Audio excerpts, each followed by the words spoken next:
얼마 전 우리 교회 한 청년에게 이런 얘기를 들었습니다. 어머니께 이런 고백을 했다고 그래요. 지방에서 올려온 청년인데 그 교회 근처에다가 이렇게 자취방을 얻어서 이제 이 종암동 살이를 시작을 했는데 엄마에게 말하기를 엄마, 나한테 이제 다른 거 요구하지 마세요. 내가 이 교회 근처에 집을 정한 것은 앞으로 이제 신앙생활을 열심히 하겠다는 뜻인데, 이렇게 신앙생활을 열심히 하겠다고 하는 것은 이게 순교적 결단이 필요했어요. 요즘 친구들은 내가 이렇게 교회 다닌다고 그러면은 너 요즘도 교회 다니냐? 하면서 무식한 사람으로 여기고 있기 때문에 내가 교회를 다닌다고 하는 것은 순교적 결단을 해야 다닐 수 있어요. 라고 그렇게 이야기를 하는 것을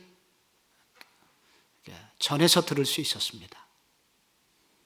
요즘 교회를 다니는 것이 그만큼 어려운데, 세상 사람들의 비난도 무서운데 굉장히 무서운 공격 중에 한 가지는 너희가 믿고 있는 그 하나님이나 너희가 믿고 있는 성경은 정말 비시대적이다. 그리고 반시대적이고 반문화적이다. 라는 도전 때문에 많은 젊은이들이 교회를 지금 떠나고 있습니다.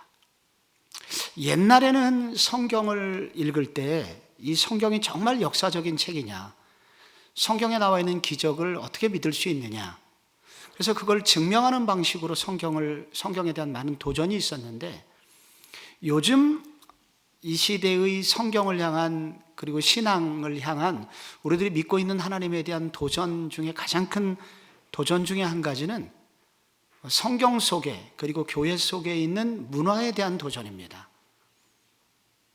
성경은 어떻게 그렇게 시대에 뒤떨어지게, 이 성경 속에는 뭐가 나오냐면 노예제도가 나오잖아요. 종들아 너희 상전에게 복종해라, 이런 구절이 나온단 말이에요. 그리고 아내들아 남편에게 복종하라.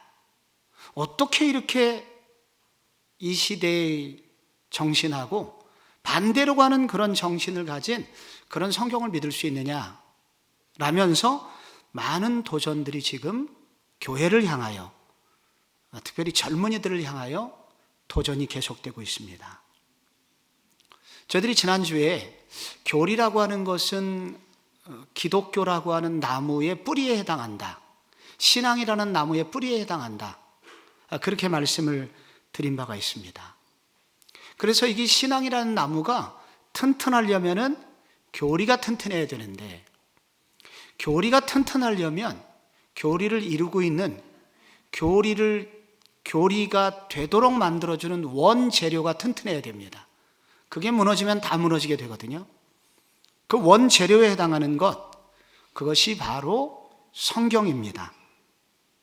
그래서 이 성경에 대한 신뢰, 성경에 대한 확신, 성경이 얼마나 확실하고 정확하고 그리고 믿을 수 있는 책인지에 대한 확신 없이 그렇게 만들어진 교리는 결코 좋은 뿌리가 될 수가 없습니다.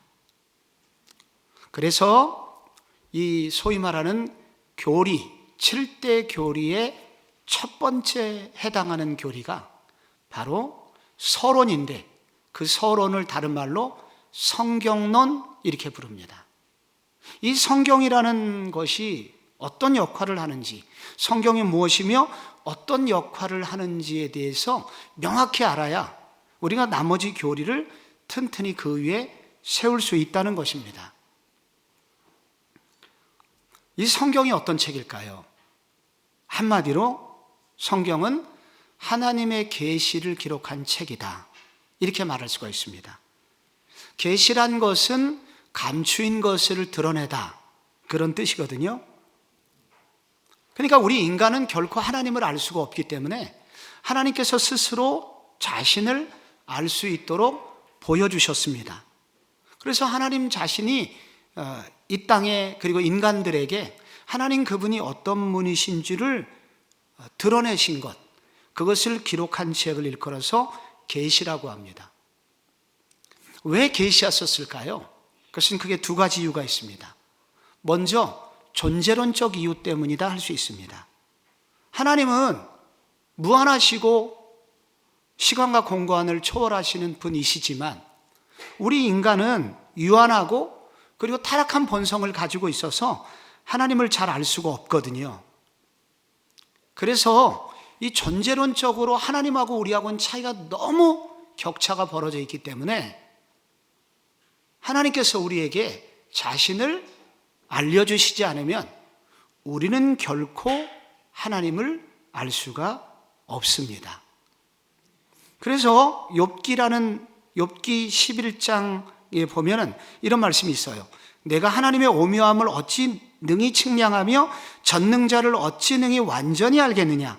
하늘보다 높으시니 내가 무엇을 하겠으며 스올보다 깊으시니 네가 어찌 알겠느냐. 하늘보다 높으셔요. 하나님은 스올보다 깊으세요.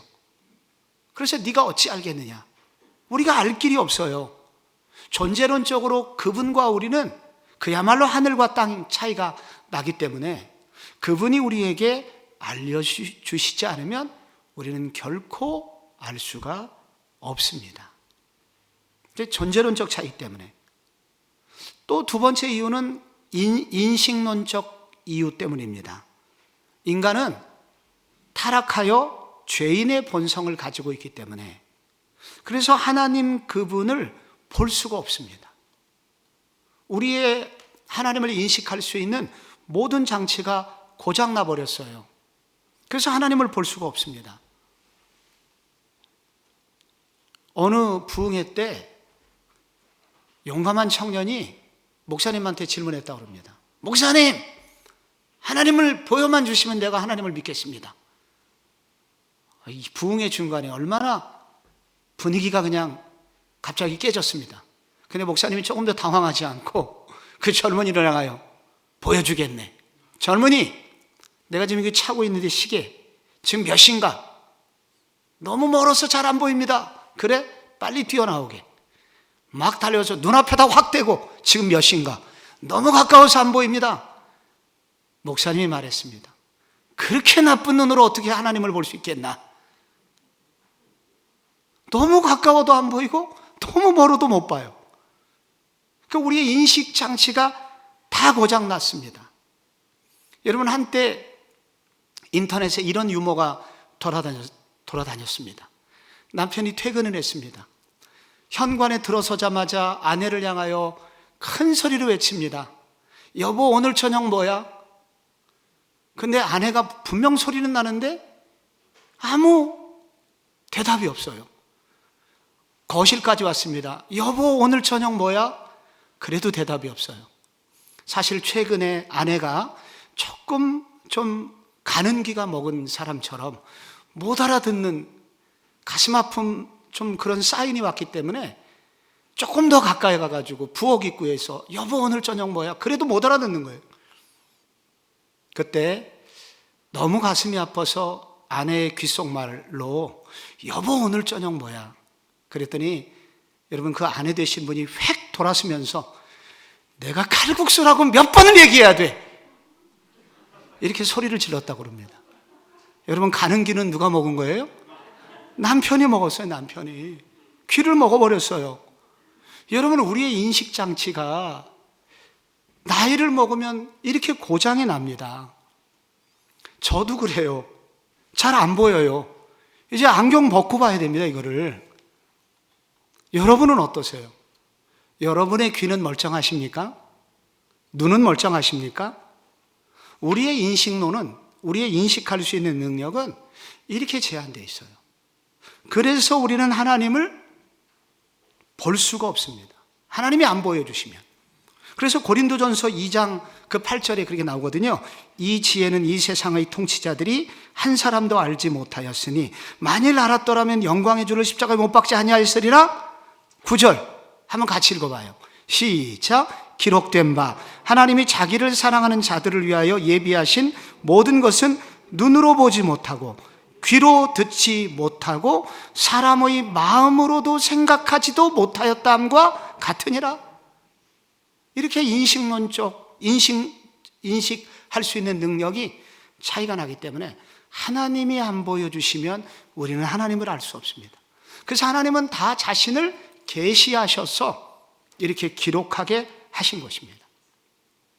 근데 여러분, 하나님이 자신을 드러내시고 계시하는 방법이 두 가지가 있다고 그래요. 그래서 그것을 크게 하나는 일반 계시라고 하고 또 하나는 뭐라고 그래요? 특별 계시라고 한다. 일반 계시라고 하는 것은 크게 자연 만물이나 역사나 양심 이런 것이라고 말할 수가 있어요. 여러분 혹시 박물관이나 관광지 가면은, 제주도 같은 데 가면은 그 박물관에 이중섭 씨가 그린 그림이 있습니다. 그거 보면은 이중섭의 그 소에 대한 많은 그림이 있는데, 흰 소, 그 다음에 황소, 그리고 막 싸우는 소들, 이런 걸 보면은 그냥 기운이 그냥 불끈불끈 솟는 것 같아요. 우리가 그림을 딱 보면 이 그림을 그린 사람이 어떤 사람일까 생각을 하게 되죠. 대충 알게 됩니다. 자연 만물을 보면은 하나님이 어떤 분이시겠구나 라는 것을 알게 되죠. 그래서 이런 것을 일반 계시라고 그러는 거예요. 그러니까 하늘에 있는, 떠 있는, 그리고 바다에 있는, 그리고 산과 들에 있는, 그리고 인간들, 이런 모습을 보면서, 이런 자연 만물 만들어진 피조물들을 보면서 하나님이 어떤 분이시겠구나 라고 생각하게 만드는 것, 이것이 일반 계시, 하나님의 뜻을 일반적인 방법들을 통해서 말씀하시는 것 중에 자연 계시가 있다는 거예요. 그래가지고 시편 19편에 보면은 하늘이 하나님의 영광을 선포하고 궁창이 그의 손으로 하신 일을 나타내도다. 그 시편에 보면은 아침에와 저녁에 노을, 바람소리, 시냇가 흐르는 졸졸졸 흐르는 물들, 이런 것들을 통해 가지고 하나님의 숨결을 느낄 수 있도록 만들어주죠. 이 자연 만물이 하나님의 뜻을 계시하세요. 또 하나는 뭘까요? 역사. 나라들의 흥망성쇠와 왕들이 세워지고 폐위되고 하는 모든 과정을 통해서 하나님은 자신이 어떤 분이신지를 드러내십니다. 거기 시편 75편 6절에 참 가슴에 와닿는 구절이 있습니다. 같이 한번 그걸 읽어볼까요? 시작. 무릇 높이는 일이 동쪽에서나 서쪽에서 말미암지 아니하며 남쪽에서도 말미암지 아니하고 오직 재판장이신 하나님이 이를 낮추시고 저를 높이시느니라. 여러분, 높아지고 낮아지는 거 누구 손에 있습니까? 재판장이신 하나님께 달려있다. 그래서 이 역사를 보면 하나님의 뜻을 가늠할 수가 있다는 거예요. 일반 계시 중에 하나인 것입니다. 또 하나는 양심이죠. 아무리 미개한 곳에 살더라도 도둑질하면 안 돼. 사람을 죽이는 일은 나쁜 일이야. 이거는 알려주지도 않아도 다 알아요. 왜? 하나님께서 우리의 양심이라는 것을 주셨고 그 양심을 통해서 하나님 그분을 알도록, 느끼도록 만들어 주었기 때문입니다. 이런 것들을 일반 계시라고 그래요. 이런 성경 외에 여러 가지 다양한 방법들을 통해서 하나님의 뜻을 알도록 알려주신 거, 이게 일반 계시거든요. 그런데 여러분, 일반 계시가 아주 하나님을 알 수 있는 굉장히 좋은 도구에 틀림없지만 안타까운 게 한 가지 있어요. 이런 일반 계시만으로서는 구원에 이를 수 없다는 것입니다. 하나님의 구원을 받을 수가 없어요. 그래서 그때 필요한 것이 무엇일까요? 일반 계시로 왜 할 수가 없냐면은 거기 성경 로마서 1장 20절에서 23절까지를 길게 기록을 해 놓았습니다. 그 구절을 쭉 읽어보면은 이게 이제 20절부터 참 아름다운 구절이에요. 이 로마서가. 창세로부터 그의 보이지 아니하는 것들 곧 그의 영원하신 능력과 신성이 그가 만드신 만물에 분명히 보여 알려졌나니 그러므로 그들이 핑계치 못할지니라. 하나님을 알 때 하나님으로 영화롭게도 하냐고 감사하지도 하냐고 오히려 그 생각이 허망하여지며 미련한 마음이 어두워졌나니 스스로 지혜 있다 하나 어리석게 되어 썩어지지 아니하는 하나님의 영광을 썩어질 사람과 새와 짐승과 기어다니는 동물 모양의 우상으로 바꾸었느니라. 안타까운 일이죠. 이게 하나님이 이렇게 많이 보여주셨는데 인간들이 우상을 섬기는 존재로 전락을 해버렸다는 거예요. 그러니까 일반 계시의 한계가 있습니다. 여기 안타까움이 있습니다. 그래서 하나님께서 주신 또 하나의 계시가 특별 계시. 특별 계시를 다른 말로 성경 이렇게 말합니다. 특별 계시가 뭐예요? 인간이 하나님의 구원에 이를 수 있도록 예수 그리스도를 통한 하나님의 구원 계획을 드러내시는 것을 의미하고, 그렇게 예수 그리스도를 통해서 하나님의 구원 계시를 드러난 그 책을 일컬어서 성경이라고 한다. 그래서 여러분, 우리가 갖고 있는 이 성경 66권은 구약 39권에 뭘 말합니까? 앞으로 구원을 받을 수 있는 길이 열릴 것이다. 구원을 가지고 오시는 분이 있다.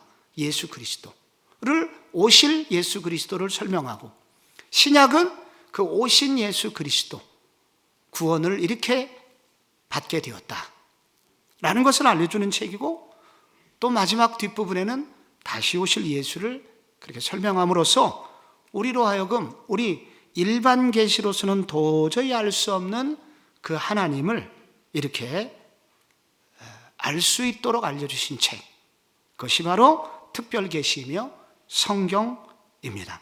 그래서 성경은 매우 특별한 책이라는 거예요. 그래서 성경을 읽으면 구원을 받을 수 있는 길이 열리게 된다는 거예요. 왜 그렇습니까? 성경이 특별한 이유는 뭐냐면 이 성경은 그냥 글이 아니라 하나님이 하신 말씀을 기록한 책이기 때문입니다. 하나님이 하신 말씀을 기록한 책이다. 그래서 이것을 교리학에서는 뭐라고 말하냐면, 이것을 성경은 하나님의 영감으로, 영감에 의해서 기록되었다 라고 설명을 합니다. 그래서 성경의 영감론이라는 게 나온 거예요. 영감이라는 게 뭐예요? 하나님께서 인간을 통해 인간에게 주신 전적인 하나님의 계시이며 작품이라는 것을 알려주는 것, 그게 영감입니다. 그래서 디모데후서 3장 16절에 이렇게 말하고 있죠. 모든 성경은 하나님의 감동으로 된 것으로 교훈과 책망과 바르게 함과 의로 교육하기에 유익하다 할 때, 여기 하나님의 감동으로 됐다는 요 말은 하나님의 숨소리가 들리듯 한 방식으로 말씀을 주셨다는 거예요. 그래서 성경을 읽으면 하나님의 숨소리가 들리는 거예요. 그래서 베드로 후서도 예언은 언제든지 사람의 뜻으로 낸 것이 아니고 오직 성령의 감동하심을 받은 사람들이 하나님께 받아 말한 것이니라. 그래서 이 성경이 특별 계시이고, 그리고 이것이 특별한 이유는 하나님의 말씀이기 때문에, 하나님이 하신 말씀이기 때문에 그렇다는 거예요. 그래서 이 성경은 하나님이 인간에게 특별히 주신 말씀입니다. 그런데 이제 문제는 뭐냐면은, 여러분, 이 성경이 66권이 있는데 이 성경을 쓴 인간 저자가 있거든요. 이게 약 40명이 됩니다. 약. 근데 인간 저자가 인간의 언어로 썼잖아요. 그래서 이것을 어떻게 하나님이 썼다고 말할 수 있습니까? 그래서 인간이 썼는데 이것을 하나님의 말씀이라고 주셨으니, 이 소위 하나님이 몇 %나 여기에 개입되어 있나, 그리고 인간은 어느 정도나 노력이 들어가 있는 건가 하는 의문을 가지게 되었습니다. 그래서 거기에 대한 이론이 두 가지가 있으니, 하나를 기계적 영감론이라고 부르고 또 하나는 유기적 영감론이라고 부릅니다. 더 있습니다만은 크게 두 가지예요. 할머니가 출가한 딸에게 편지를 쓰기 위해서 손주를 부릅니다. 손주야, 네 이모한테 편지를 좀 쓰려고 하니까 네가 좀 펜을 들어다오. 그래갖고 손주가 이제 할머니의 편지를 다 받아 적었습니다. 여러분, 여기 손주가 쓴 편지가 있습니다. 이 편지 누가 쓴 거죠? 누구 거죠? 누구의 편지죠? 손주의 편지입니까? 할머니의 편지입니까? 할머니 편지죠. 할머니 내용이 다 들어있으니까. 근데 쓰긴 누가 썼어요? 손주가 썼어요. 마찬가지로 성경도 하나님께서 다 불러주신 것이고 쓴 것은 인간 저자가 쓴 것이다. 이런 것을 기계적 영감론이라고 그래요. 이런 경우에는 하나님이 내용을 다 불러주셨고 인간은 그냥 받아쓰기 하는 정도로 참여했다 하여 이것을 기계적 영감론이다. 그러니까 하나님 100% 하나님이 말씀하신 거예요. 인간은 그냥 받아쓰기만 했어서 하나님 100% 인간 0%입니다. 그런데 이 기계적 영감론이 좀 문제가 있는 게 성경을 읽어보면 저자가 다 다른데 놀랍게 저자가 가지고 있는 학식이나 혹은 경험의 차이에 따라서 성경의 깊이와 논리도 달라요. 예를 들자면 베드로는 공부를 많이 한 사람은 아닙니다. 그래서 그의 베드로 전후서를 읽어보면 매우 단순해요. 뜨거워요. 근데 요한은 어떤 줄 알았어요? 요한이 쓴 서신이 있잖아요. 요한복음부터 요한계시록까지 요한 1, 2, 3서.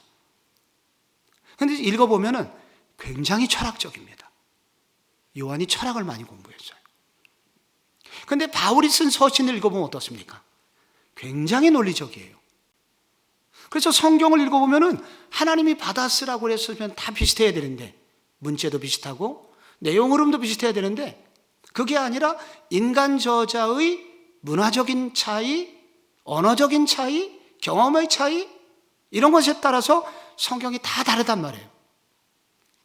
그래서 우리가 알게 된 것 중에 하나가 뭐냐면 인간 저자를 여기 참여시키되 인간의 경험, 그 다음에 인간의 학력, 학식, 그리고 그 인간이 가지고 있는 인격 이런 것들을 다 사용하시되 성경을 쓸 당시에는 조금도 틀리지 않도록 성령님께서 강권하셔서 쓰게 하셨다 하여 하나님 내용 100%지만 인간도 100% 참여한 오묘한 작품이다 하여 이것을 유기적 영감론,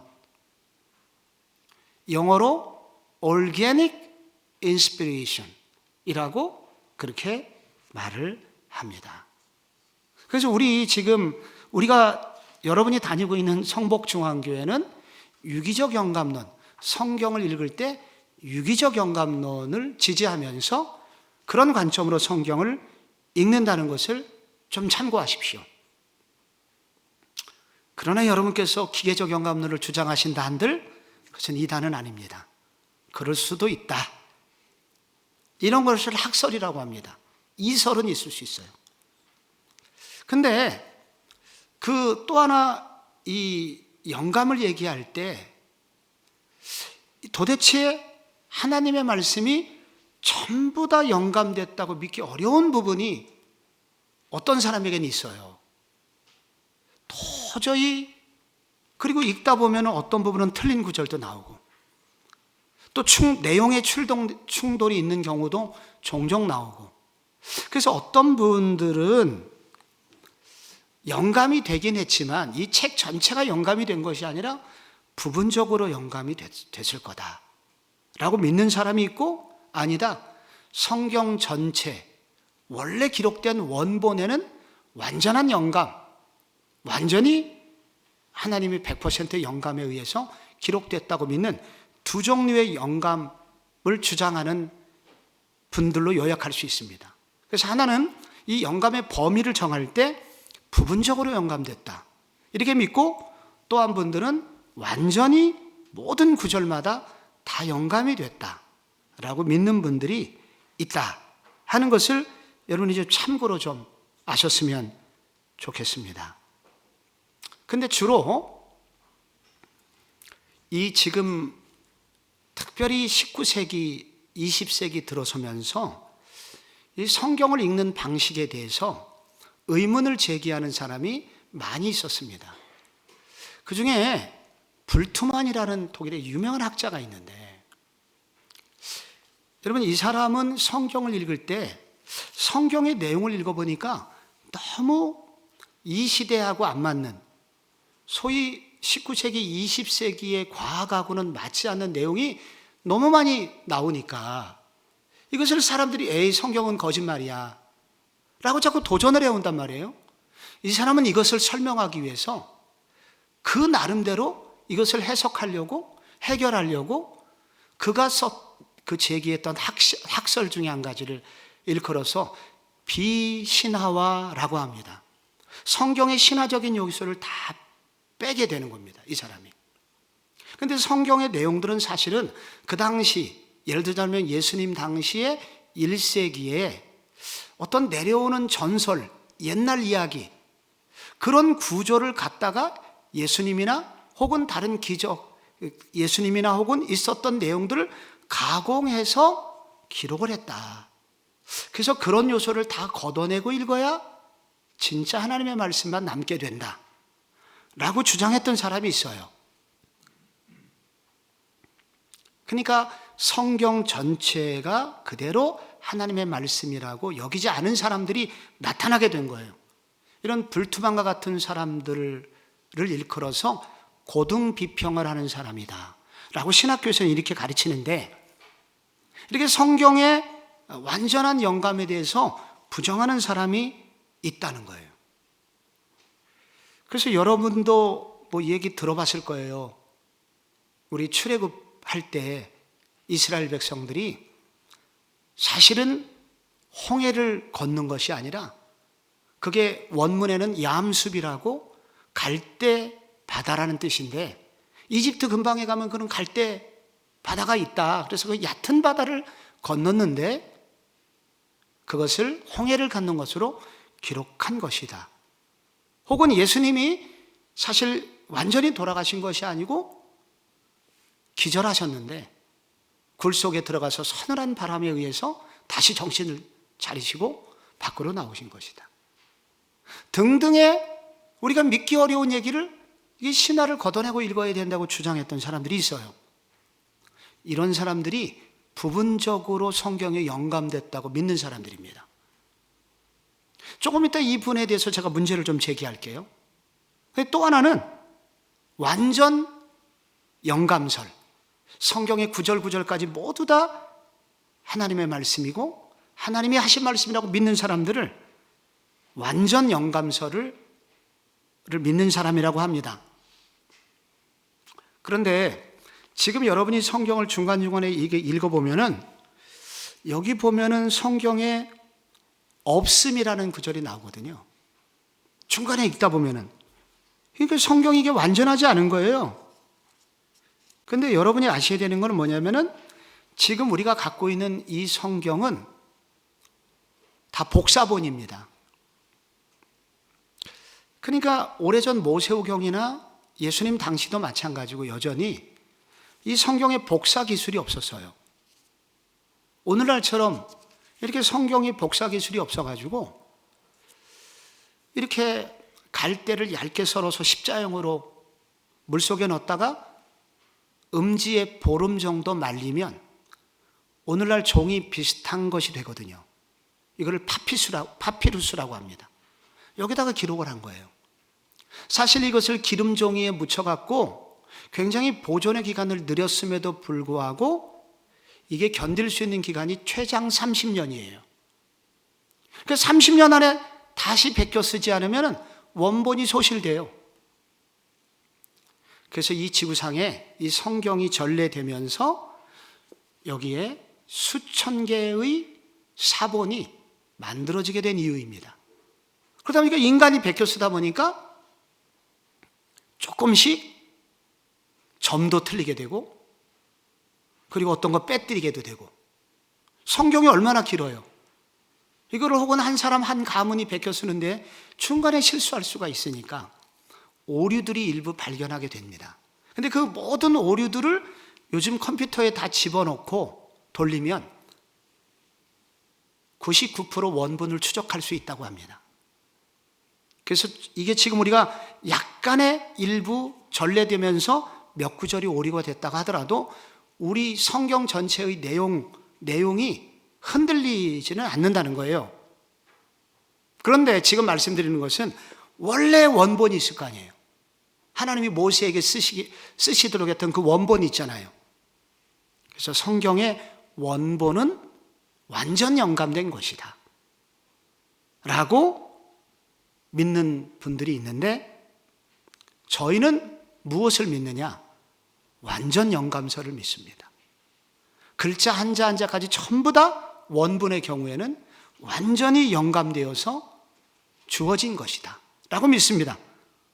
왜냐하면 아까 말씀드린 대로 디모데후서 3장 16절 모든 성경은 하나님의 감동으로 되었다는 말씀과 베드로전서 1장 23절 등등의 살아있고 항상 있는 하나님의 말씀으로 되었느니라 등등의 이런 말씀들 때문에 결국은 이 말씀이 완전 영감됐다고 저희들은 믿고 있습니다. 여러분, 이 성경이요, 왜 이렇게 권위가 있냐면 이 성경이 다른 책하고는 전혀 비교가 되지 않는 독특성이 있기 때문이에요. 많은 증거들이 있는데 그 증거 중에 한 가지를 일컬어서 하나는 성경 안에 있는 내적 증거, 또 하나는 성경 바깥에서 가져다주는 외적 증거로 나눌 수가 있거든요. 근데 이것은 성경대학 할 때 좀 제가 이게 서론에서 다루고 있기 때문에 이 부분은 제가 매우 빠르게 지나가려고 그래요. 이 항목에 관해서는. 근데 이 성경이 어떤 면에서 독특하냐면은 이게 이 신구약 성경이 그 모세가 모세오경을 쓸 때 BC 1446년 출애굽을 했단 말이에요.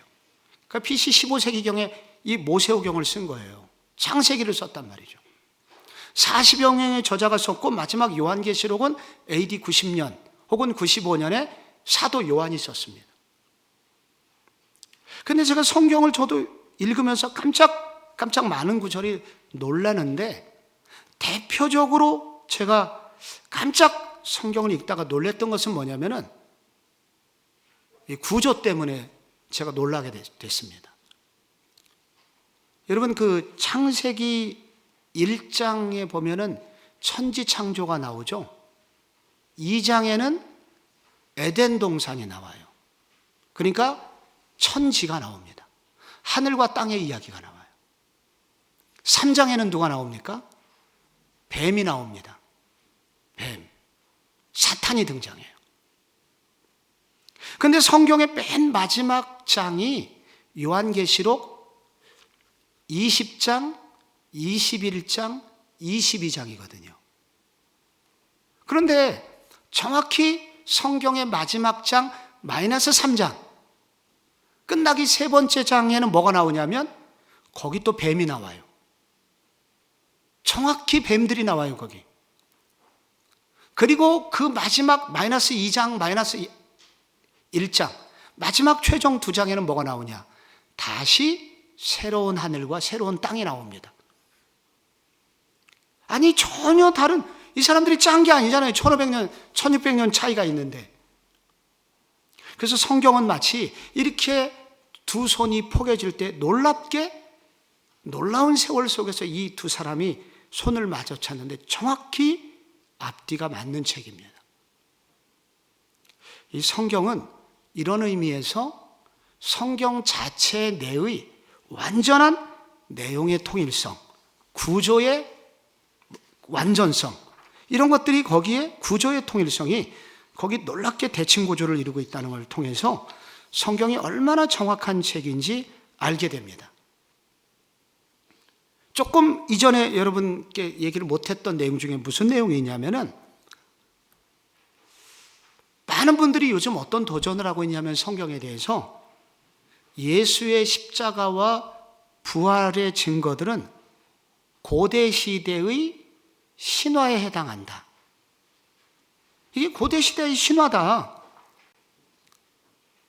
이렇게 주장하는 분이 많이 있거든요. 예수님 십자가 사건이요, 다 지어낸 얘기다. 아무리 자료를 찾아봐도 찾을 수가 없다. 라고 신학자들이 주장하는 사람들이 꽤 있다니까요. 불 좀 꺼주세요, 여기.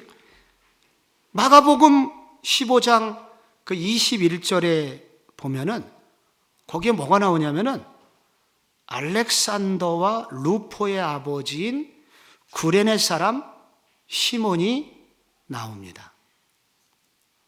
이게 신화에서는 결코 나올 수 없는 책이 뭐냐면은 알렉산더와 루포의 아버지 구레네 시몬. 여기는 역사적 사람이 나온다는 거예요. 그리고 고린도전서 15장 5, 6절에 보면 여러분 부활의 증인들이 나오면서 거기 이런 대목이 나옵니다. 500의 성도에게 일시에 보이시고 지금까지 태반이나 살아있다. 그런 구절이 나오죠. 사도행전 26장 26절에 보면은 이 일은 한쪽 구석에서 행한 것이 아닙니다. 라는 얘기들이 나와요. 그게 다 지금 무슨 얘기를 하고 있느냐면은 이 예수의 십자가와 부활 사건이라고 하는 것은 절대로 만들어진 사건이 아니라는 겁니다.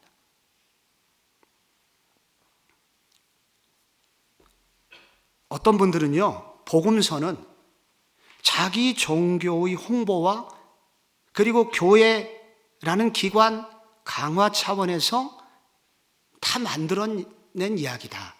그것이 전해진 내용이라고 주장하는 사람들도 또 있어요. 근데 여러분 한번 생각해 보세요. 십자가라는 게 주제인데 여러분 십자가가 1세기 어떤 의미였었는지 아시죠? 십자가가 왜 십자가가 생겼죠?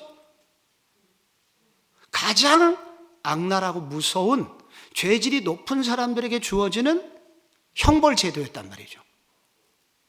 아니 자기 종교를 정말로 그 기관을 강화시키려면은 가장 최악의 여러분 사형제도를 주제로 삼아가지고 그 종교를 퍼뜨리는 종교가 어디 있겠어요? 그게 있을 수가 없는 일이다. 여러분이 성경을 읽으면은 초대교회 으뜸 지도자들이 여기 많이 나오는데 초대교회 으뜸 지도자들 제자들이죠. 예수의 제자들. 근데 내용이 뭐예요? 다 시종일관 어떻습니까? 옹졸하고 시샘 많고 말귀 못 알아듣고 주님을 부인한 겁쟁이들로 나오는데 아니 자기 기관을 홍보하려고 한다면 정말 그 사람들을 높일 일이지 어떻게 이렇게 자기 기관의 수장들을 이렇게 수치스럽게 만들 수 있단 말입니까? 인간이 가공한 작품이라면 만들어낸 이야기라면 기관을 강화하고 홍보하기 위해서 만든 거라면 결코 있을 수 없는 내용들로 가득 차 있다. 그래서 성경은 더더욱 이 내적 증거, 이것은 진짜 사실에 기반을 둔 책이 아니고서는 있을 수 없다 하는 것이 이 소위 말해서 성경을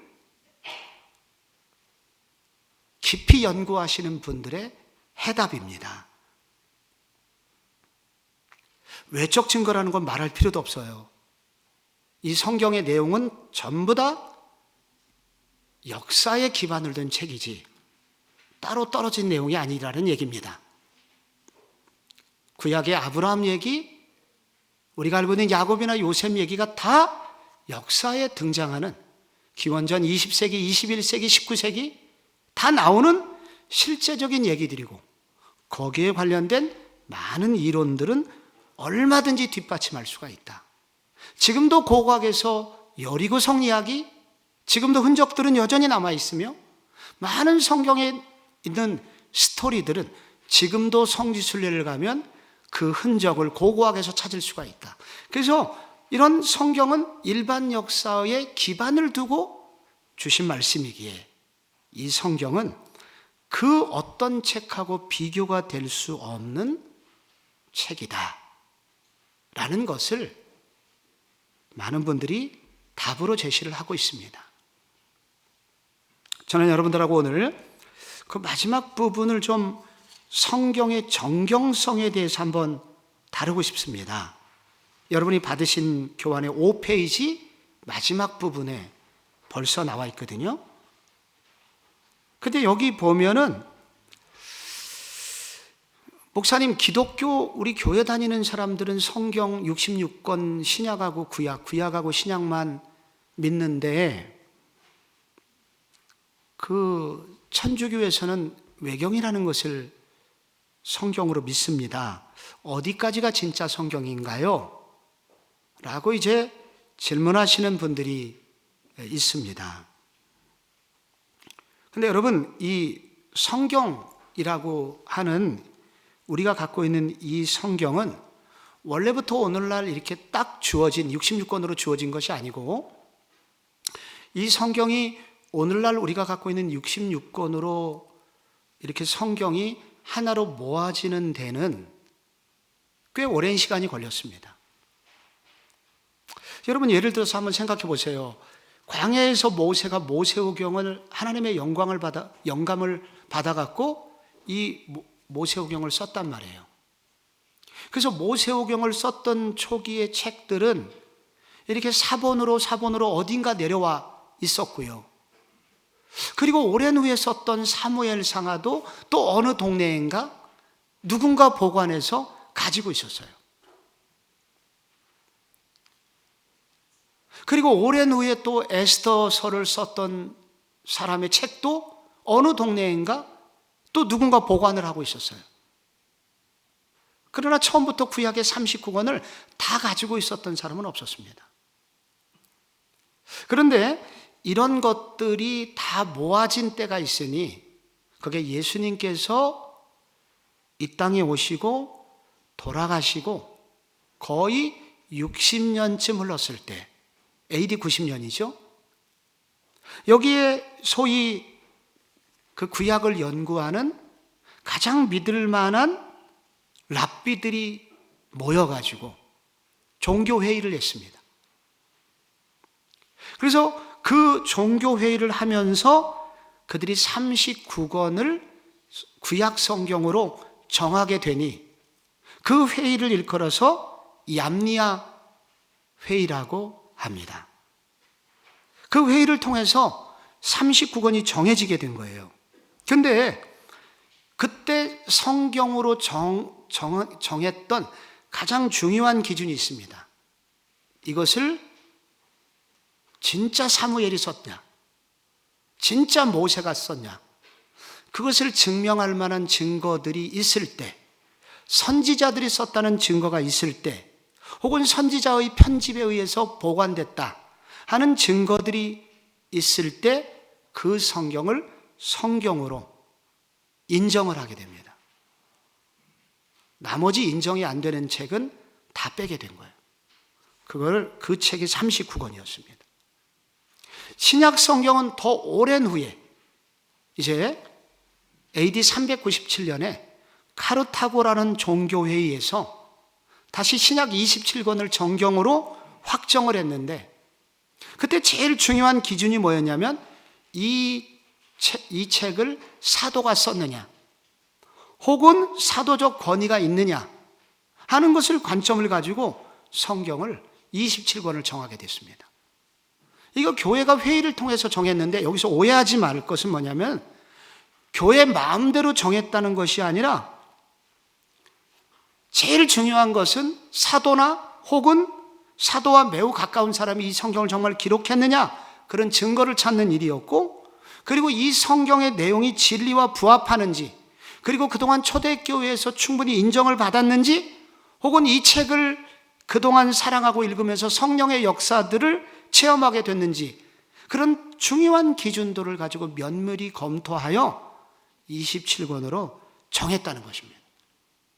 그래서 66권의 성경이 그럼 결국 언제 결정된 거예요? 397년에 카르타고 종교회의쯤 이뤄서 오늘날의 66권이 결정이 됐다는 겁니다. 근데 이제 외경은 뭐냐면은 이게 오랜 후에 종교개혁이 1517년에 일어났거든요. 종교개혁이 일어난 지 거의 30년쯤 후에 이 천주교회에서 초대교회 교부들 내용 중에 내용이 훌륭한데 소위 정경으로 인정받지 못했다고 생각되는 14권의 책을 천주교 교리를 뒷받침할 수 있다는 이유로 14권을 그들이 천주교에서 받아들이게 됩니다.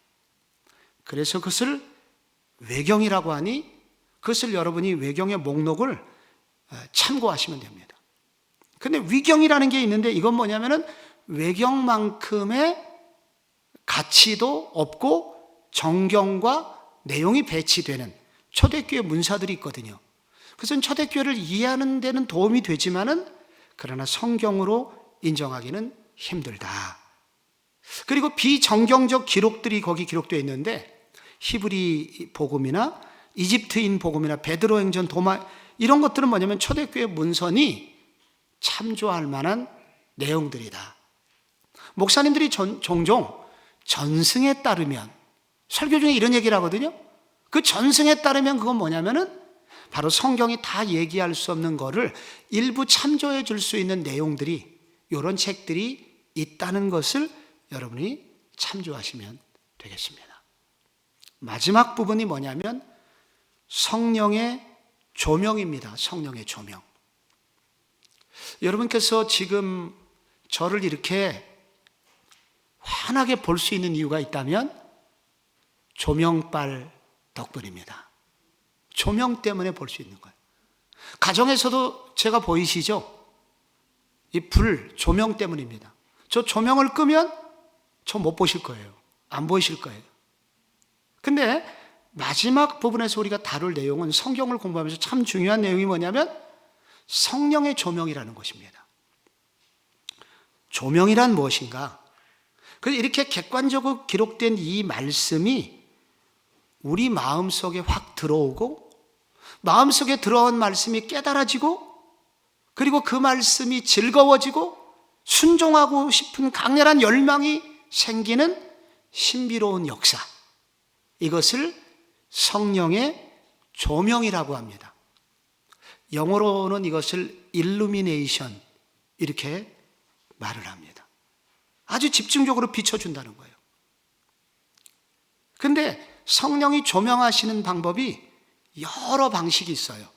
우리 가운데 말씀을 갑자기 말씀이 확 들어와서 깨달아지고 즐거워지고 좋아지고 순종하고 싶은 그런 마음들이 생기게 하는 조명의 방식이 여러 가지 방식이 있습니다. 다양하게.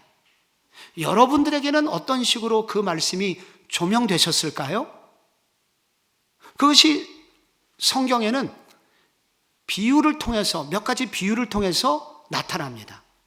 어떤 사람에게는 씨처럼 조명하시는 성령의 조명을 경험하시게 되는 일이 있답니다. 거기 베드로 전서 1장 23절 다 같이 한번 같이 읽어볼게요. 시작. 너희가 거듭난 것은 썩어질 씨로 된 것이 아니요 썩지 아니할 씨로 된 것이니 살아있고 항상 있는 하나님의 말씀으로 되었느니라. 씨처럼 말씀이 들어와서 이렇게 구원을 경험케 하는 일이 있습니다. 또 어떤 분에는 칼처럼 검처럼 조명하시는 성령의 역사를 경험하시는 분이 있어요. 히브리서 4장 12절 같이 읽어봐요. 시작. 하나님의 말씀은 살아있고 활력이 있어 좌우의 날선 어떤 검보다도 예리하여 혼과 영과 및 관절과 골수를 찔러 쪼개기까지 하며 또 마음의 생각과 뜻을 판단하나니. 검처럼 조명하세요. 또 어떤 경우는 불이나 방망이처럼 조명하세요. 예레미야 23장에 여호와의 말씀이니라 내 말이 불같지 아니하냐 바위를 쳐서 부스러뜨리는 방망이 같지 아니하냐. 여러분 지금 조금 마음이 완고한 사람에게 하나님이 쓰시는 방법 같아요. 이때는 막 칼처럼 불처럼 방망이처럼 완고한 사람에게는 이렇게 막 말씀이 우리 속에 들어와서 우리를 막 부서뜨리시고 우리 속에서 그렇게 들어오시는데 이게 성령님이 말씀을 그렇게 조명해 주신다는 거예요. 그런데 어떤 경우에는 거울처럼 또 조명해 주십니다. 야고보서 1장 23절에 누구든지 말씀을 듣고 행하지 아니하면 그는 거울로 자기 생긴 얼굴을 보는 사람 같아서, 어떤 사람에게는 어느 날 성경을 딱 읽는데 내가 이렇게 더러운 사람이었어? 내가 이렇게 주님으로부터 멀리 떨어져 있는 사람이었어? 라고 자기 자신을 이렇게 깨닫게 만들어서 그 말씀이 객관적인 말씀이 아니라 주관적 말씀이 되고, 그 말씀이 우리 속을 사로잡아 갖고 마음을 새롭게 하고, 그리고 즐겁게 하고 주님을 따라가고 싶은 그런 마음을 먹게 한다는 것입니다. 그래서 이 성경은 오늘날 많은 얘기를 들었지만은 이제 가장 중요한 건 뭐냐? 성령의 조명하심을 입어 이 말씀이 우리 속에 들어오도록 하는 일에 우리가 힘써야 된다는 것입니다. 조건이 있어요, 그러려면. 베드로전서 1장 10절에 베드로 사도가 우리에게 주문하고 있는 내용이 마지막 구절입니다. 뭐라고 부탁을 하고 있나요? 같이 읽어봐요. 시작. 이 구원에 대하여는 너희에게 임할 은혜를 예언하던 선지자들이 연구하고 부지런히 살펴서 자기 속에 계신 그리스도의 영이 그 받으실 고난과 후에 받으실 영광을 미리 증언하여 누구를 또는 어떠한 때를 지시하시는지 상고하니라. 여러분, 사도들이 갑자기 말씀을 깨닫고 갑자기 그냥 뜻하지 않았는데 말씀이 그냥 줄줄줄 연결되고 꿰어진 게 아니라는 거예요. 그들은 어떻게 했습니까? 연구하고 부지런히 살폈어요. 그리고 그 속에 하나님의 어떤 뜻이 있는지 알기를 힘썼어요. 그때 하나님이 새로운 세계를 열어주셨습니다. 여러분에게도 이렇게 하나님의 말씀을 연구하고 부지런히 살피시는 동안에 말씀이 여러분 속에 어떤 분에게는 시처럼, 어떤 분에게는 칼처럼, 어떤 분에게는 불과 방망이처럼, 어떤 분에게는 거울처럼 임하여 여러분도 하나님의 신비로운 하나님의 말씀에 사로잡히는 그런 시간들이 되시기를 바랍니다. 여러분, 작년에 우리 교회에 이정훈 교수가 2번 왔었습니다. 그분은 불자이셨고 불교 장학생으로 동대부고를 다녔고, 그리고 유명한 스님 밑에 들어가서 동자 생활을 오래 했고, 동국대학교 장학생으로 다녔고, 군승으로 군대를 갔다 오고, 그리고 서울대학교 법철학으로 대학원을 가서 그가 그렇게 법철학을 전공하게 된 이유는 불교의 경쟁 종교인 기독교를 무력화시키기 위한 목적이었습니다. 그래서 그는 대학원을 다니면서 법을 연구하여 종교자유정책연구원을 만들었고, 그것을 이용하여 기독교가 나대지 못하도록 여러 활동을 했는데, 대광고등학교 강용석 군 하나가 되어가지고 채플 거부운동, 결국 대법원까지 가서 이정훈 그 종자연팀이 결국 이기게 됐고, 고려은단에서 고속도로 타고 가다 보면 Jesus loves you 이렇게 판이 있는데 이거 종교 편향 홍보다. 그래서 여기서 걸어가지고 한동안 그것을 내리게 함으로써 많은 기독교 전도 행위를 반대했고, 그 법이 지금까지 지속되는 경우가 많이 있었습니다. 근데 여러분, 이분이 어느 날 CT에서 설교를 듣다가 손가락질 하다가 머리가 깨어질 듯 아팠고 고꾸라졌고, 그리고 그 이후에 그는 회심을 하게 돼요. 교회를 다니게 됐습니다. 근데 교회를 다니자마자 그가 뭐가 됐냐? 전도자가 됐는데, 보통 전도자가 된 것이 아니라 기독교 변증하는 전도자가 됐습니다. 소위 성경의 내용이 얼마나 우수한지, 다른 종교에 비해서 얼마나 이 성경이 우수한지를 사상적으로 변증하는 변증가가 됐어요. 근데 그런 얘기는 그분의 책에도 안 나오고 간증 영상에도 안 나오는데, 다행히 우리 교회 2번이나 모셨기 때문에 제가 다 물어봤습니다. 어떻게 그런 일이 있었냐고. 그리고 Q&A 시간도 물어봤죠, 그때. 그분이 그때 뭐라고 그랬냐면, 그분이 제일 공부를 많이 할 때가 언제였었냐면은, 20대 말에 요 개운사에 와서 공부를 했대요. 개운사에서 밤새도록 공부하고, 그리고 새벽까지 공부하다가 아침에 배고프면은 영철버거에 가서 버거를 사 먹었다고 그래요. 놀랍게. 이 영철버거를 아는 사람은 아무나 아는 게 아니거든요. 이건 이 동네에만 있는 버거거든요. 그래서 그분이 진짜 그렇게 하는. 근데 그때 그분이 공부한 게 무슨 공부였냐면, 주로 했던 공부가 로마서였습니다. 로마서. 그리고 켈빈의 기독교 강요를 연구했습니다. 그래갖고 이분이 얼마나 똑똑한지, 기독교를 무너뜨리려면 기독교의 핵심을 이루는 사상, 누구냐 파보니까 켈빈이에요. 장로교, 우리 교단인 거예요. 저기를 무너뜨리면, 저 이론을 무너뜨리면 기독교가 무너지겠구나. 뭐 뜨겁게 박수치고 기도하고 예배하는 거는 문제가 아니라, 저 핵심 교리를 무너뜨리면 기독교가 무너지겠구나. 드립다 공부를 한 거예요, 거기서. 그런데 머리가 깨질 듯하게 아파서 회심을 하는 그 순간, 관점이 확 바뀌니까 하나님이 살아계시구나. 그 순간 로마서가 다 연결이 되면서, 기독교 강의가 연결이 되면서 하나님이 이런 분이셨구나 알게 됐고, 그 모든 교리는 이제 기독교를 세우는 일에 사용을 하게 되었다는 거예요. 그래서 결국은 오늘날 이정훈 교수가 와서 하는 말이, 내가 오늘날 이와 같이 기독교를 변증하는 전도자가 될 수 있었던 이유가 있다면 기독교 교리를 공부했기 때문이다 라고 고백했습니다. 오늘 여러분들이 이 시대를 우리가 이겨내려면은 우리가 공부해야 되는 게 성경을 공부해야 되는데, 이 성경을 토대로 하여 이론화하고, 그리고 하나님이 어떤 분이고 예수 그리스도가 구원이 어떤 분이고 인간이 누군지 명확히 알려줄 수 있는 이 교리로 중무장을 하지 않으면, 이렇게 중무장을 하지 않으면 무너지기 쉬운 시대일 뿐만 아니라, 중무장을 한다 그러면은 하나님께서 이렇게 귀하게 써주실 것입니다. 이번 교리대학에 오신 여러분들, 그런 은혜가 여러분에게도 있기를 바랍니다.